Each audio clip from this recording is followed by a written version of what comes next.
c'est de regarder quelle est justement la checklist des pièces à fournir justement pour préparer le dossier de votre dossier PMI. Ceux qui vont c'est-à-dire il y a les deux, d'un côté les documents obligatoires et de l'autre côté on va voir des éléments qui sont officieux, qui sont écrits nulle part, mais qui vont être déterminants pour faire pencher la balance de votre côté. Ça c'est vraiment dans les 150 crèches que j'ai pilotées et tout le réseau que j'ai développé.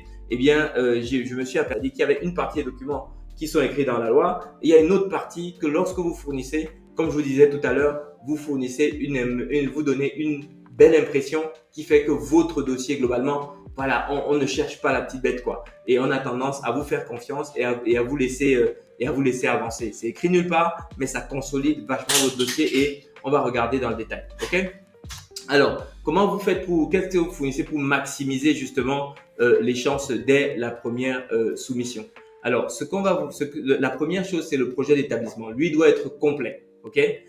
Il fait 20-30 pages à peu près, présenter la structure, projet éducatif, sécurité, santé, alimentation, rythme, handicap, etc., etc. De toute façon, je vais vous mettre également un lien, enfin dans le lien qui est en description, vous allez trouver également là-bas des modèles de projet d'établissement, voilà, ce qu'on a construit avec toute la connaissance de toutes les PMI qu'on avait sur tout le territoire pour pouvoir vous aider à avancer sur votre projet. Ensuite,